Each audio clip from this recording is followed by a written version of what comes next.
Hi friend! Today we're diving into one of the most debated topics among book lovers. Kindle versus physical books. Which is truly better? Whether you're a die-hard fan of the feel of paper or a Kindle enthusiast, stick around because I've got some interesting insights and personal stories to share that may just sway your opinion.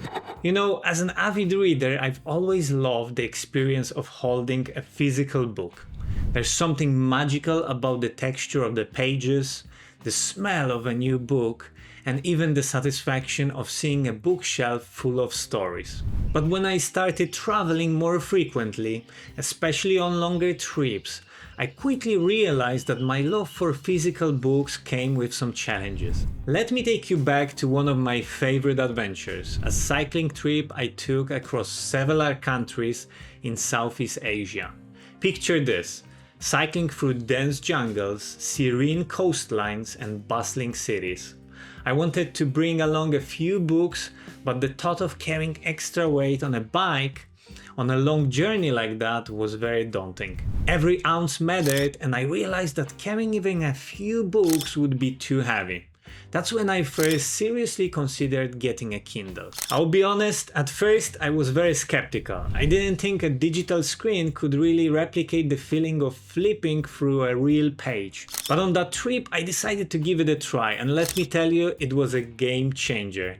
The Kindle is incredibly lightweight, as you know, barely noticeable in my backpack, and I had access to an entire library right at my fingertips. I could download new books wherever I found Wi-Fi, which was perfect when I was in remote areas where finding a bookstore was nearly impossible. So the first major benefit of a Kindle, especially for travelers and hikers, is the weight and convenience. Imagine being on a month-long trip or even a multi-day hike and carrying all the books you plan to read in your pocket. When you're hiking, every bit of space in your backpack is precious, and physical books just take up too much room. But with a Kindle, you've got an entire library in the palm of your hands. It's perfect for those long days on the trail when you just want to unwind with a good story at the end of the day.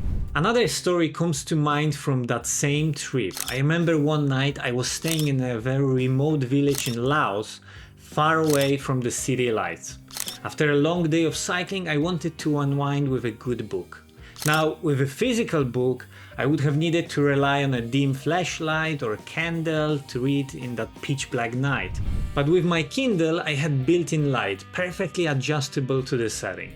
It was a simple convenience, but it made a huge difference in my overall experience. And on top of that, the battery lasts for weeks, as you know, so I didn't have to worry about the draining power from my other crucial equipment, like my phone or my bike lights. There was no need for extra power banks just for reading. And this brings me to the next point, the ease of buying new books on the go.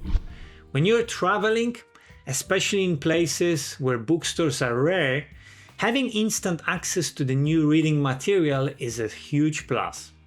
On my trip, whenever I finished a book, I could immediately download a new one, even in the most unexpected locations. It's that kind of flexibility that can make Kindle or any kind of ebook reader indispensable. Most of these ebook readers are pretty similar in terms of the features, and the long battery life is a major benefit, so no matter which one you choose, you should be good to go.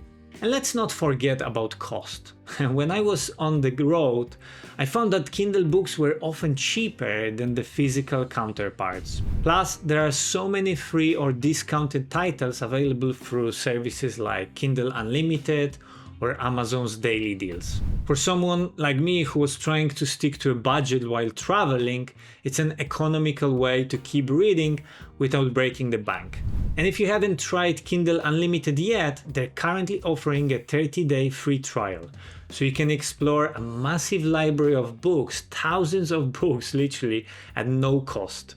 I'll leave a link in the description if you want to check it out. One more thing I found incredibly useful on my travels was using the Kindle storage for more than just books. I kept copies and scans of important documents like my passports, maps, travel insurance, everything in my Kindle as a backup. It was like having a backup of all my essential paperwork right in my pocket. Knowing that I had those documents safely stored away on my Kindle gave me just a little bit of extra peace of mind during the trip. So, which is better, Kindle or physical books? Honestly, it depends on your lifestyle and personal preference. If you're like me and you love to travel or hike, a Kindle can be absolute lifesaver. It's lightweight, convenient, and gives you access to thousands of books wherever you are. But if you cherish the tactile experience of reading and the emotional connection to a physical book, which I completely understand, there's nothing quite like the real thing. And by the way, if you're thinking about getting your first ebook reader, a Kindle is definitely a great choice. And if you'd like to support this channel, you can use the affiliate link in the description. It won't cost you anything extra, but I may receive a small contribution from your purchase, which I'm deeply grateful for. Listen, at the end of the day, it's not about choosing one over the other. It's about finding what works best for you. I still love reading physical books at home, but when I'm on the move, the Kindle or any ebook reader really is my go-to. But what about you? Do you prefer the traditional feel of a paperback, or have you embraced the digital revolution with a Kindle? Let me know in the comments below. I'd love to hear your thoughts on this topic. And hey, don't forget to like if you enjoyed this video and subscribe if you haven't already. We have much more content coming up about ebook readers and Kindles. I hope you have a great day, take care and happy reading. Bye!